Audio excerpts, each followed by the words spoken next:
Development of pleura, lung, and heart. So, in this, we will be discussing the competency, that is, development of pleura, lung, and the heart. We will start with the pleura. Pleura are the anatomical body cavity in which lungs develop and lie. Pleural cavity develops from the lateral plate mesoderm. It is initially continuous with pericardial and peritoneal cavities. Pleura initially are two narrow canals. Then later become separated by two holes. They are pleuropericardial fold and pleuroperitoneal membrane. Subsequently, by the formation of diaphragm. Pleuropericardial fold or pleuropericardial membrane. This restricts the communication between the pleural cavity and the pericardial cavity. It contains cardinal veins and phrenic nerves. Pleuroperitoneal membrane. It forms inferiorly at the septum transversum to separate peritoneal cavity from pleural cavity. Pleural serous membrane covers the surface of lungs and fissures spaces between the lobes. Pleura is closed invaginated sac. It consists of two layers, pulmonary and parietal or visceral and parietal, which are continuous with each other. There is a potential space between them, that is the pleural cavity. Then coming to lung development. Week 4, laryngotracheal groove forms on the floor of the foregut. Week 5, lung buds push into pericardio-peritoneal canals or the primordia of the pleural cavity. In the week 6, there is a descent of heart and lungs into thorax and pleuroperitoneal foramen closes. Week 7, there is enlargement of liver which stops the descent of the heart and lungs. Then between 3rd and 6th months, lungs appear glandular. By the end of 6th, alveolar type 2 cells appear and begin to secrete surfactant. Then in the 7th month, respiratory bronchioles proliferate and end in alveolar ducts and sacs. Then coming to developmental stages of respiratory system. In this sequence is important rather than actual timing. So human lung stages are there. Embryonic stage is between week 4 to 5. Lung buds originate as an outgrowth from ventral wall of foregut. The endoderm gives rise to tubular ventral growth. Mesoderm forms mesenchyme of the lung buds. Intraembryonic coelom forms the pleural cavities.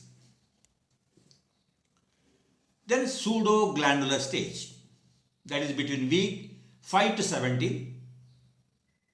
The conducting epithelial tubes are surrounded by thick mesenchyme with extensive airway branching. Tubular branching of lung airways continues. By 2nd month, all segmental bronchi are present. Lungs have appearance of a gland-like a structure. Then canalicular stage, that is between week 16 to 25. Bronchioles are formed and there is increasing number of capillaries come in close contact with the cuboidal epithelium. There is beginning of the alveolar epithelium development. Differentiation of pulmonary epithelium results in the formation of the future air-blood tissue barrier, surfactant synthesis, and canalization of the lung parenchyma by capillaries begin. Then saccular stage, that is week 24 to 40. The alveolar ducts and sacs are developed. Most peripheral airway form widened air spaces termed saccules. Alveolar type 2 cells, that is type 2 pneumocytes, begin to secrete surfactant. It allows alveoli to remain inflated. Then the alveolar or the fetal to 8 years. Alveolar stage is from the fetal to 8 years. Secondary septation occurs. There is a marked increase of the number of and size of the capillaries and alveoli, resulting in postnatal lung with alveoli forming. Then we come to development of heart. Human heart is the first functional organ to develop. It begins beating and pumping blood around 21st or 22nd day. Heart forms from embryonic mesoderm around 18 to 19 days after fertilization. Heart begins to develop near the head of the embryo in a region known as cardiogenic area. Two strands called cardiogenic cords are formed. A lumen develops rapidly within them. They are referred to as endocardial tubes. The tubes migrate together, fuse, and form a single primitive heart tube. Primitive heart tube quickly forms 5 distinct regions. From head to tail, they include truncus arteriosus, bulbus cordis, primitive ventricle, primitive atrium, and sinus venosus. Initially, all venous blood flows into the sinus venosus, and contractions propel blood from tail to head or from sinus venosus to truncus arteriosus. Ventricles.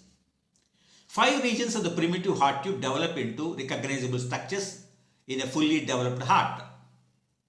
Truncus arteriosus will divide and give rise to ascending and pulmonary trunk. Bulbus cordis develops into right ventricle. Primitive ventricle forms the left ventricle. Atria. Primitive atrium becomes the anterior portion of both right and left atria and the auricles. Sinus venosus develops into posterior portion of right atrium. It also gives rise to SA node and coronary sinus. It achieves heart shape. As primitive heart tube elongates, it begins to fold within the pericardium, eventually forming an S shape which places the chambers and major vessels into an alignment similar to the adult heart. This process occurs between 23 days to 23 to 28 days. Chamber formation. Remainder of the heart development pattern includes development of septa, valves, and remodeling of the actual chambers. Partitioning of atria and ventricles by the interventricular septum and atrioventricular septum is complete by the end of 5th week. Atrioventricular walls form between 5th and 8th weeks and semilunar valves between week 5 to 9. Thank you.